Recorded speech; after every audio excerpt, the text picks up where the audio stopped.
भगवत गीता में Krishna ji sense organ को ज्ञानेंद्रिया को टॉर्टॉइस से कछुआ से रिलेट किए हैं। क्या आप जानते हैं उन्होंने ऐसा क्यों किया है? भगवत गीता श्लोक नंबर 2.58 में कृष्ण जी ने ऐसा कहा है कि जैसे कछुआ जब भी अनफेवरेबल कंडीशन आता है तो वो अपने लिम्ब को, अपने हाथ पाँव सबको एक सेल के अंदर कवर कर लेता है जिससे वो उस समय प्रोटेक्टेड फील हो सके।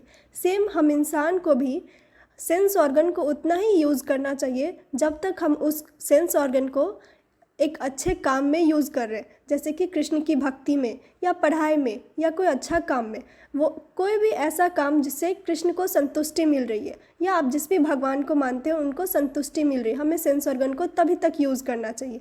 अगर आपको लग रहा है कि आप उस सेंस ऑर्गन को पब में, बार में, इस सब में अगर आप यूज़ कर रहे हैं तो आप उस सेंस ऑर्गन को गलत तरीके से यूज़ कर रहे हैं और उस समय आपको इस कछुए की तरह होना चाहिए। आपको अपने सेंस ऑर्गन को, अपने जो सेंसुअल इच्छा है उसको समेट लेना चाहिए और ख़ुद को प्रोटेक्ट रखना चाहिए और कृष्णा के लिए सरेंडर कर देना चाहिए।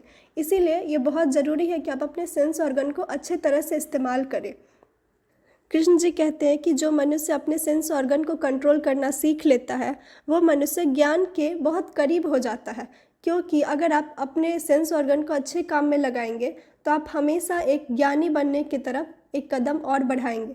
इसीलिए आप बहुत ज़रूरी है कि आप अपने सेंस ऑर्गन को कंट्रोल करिए। और हर शास्त्र में, योगा हो, मेडिटेशन हो, सब में हम प्रैक्टिस इसीलिए करते हैं कि हम सेंस ऑर्गन को कंट्रोल कर सके। अष्टांग योगा जो पतंजलि ने दिया है उसमें भी प्रत्याहारा एक बहुत इम्पॉर्टेंट लिम्ब है जो ये बताता है कि आपको बहुत ज़रूरी है कि आपको विड्रॉल ऑफ सेंस प्रैक्टिस करना चाहिए। आपको अपने सेंस ऑर्गन को जितना इच्छा है उस अकॉर्डिंग नहीं, जितना ज़रूरी है उस अकॉर्डिंग ही यूज़ करना चाहिए। तभी एक मनुष्य ज्ञान की ओर आगे बढ़ पाता है और सोल का जो अल्टीमेट पोटेंशियल है उसको रीच कर पाता है। Thank you. हरे कृष्णा।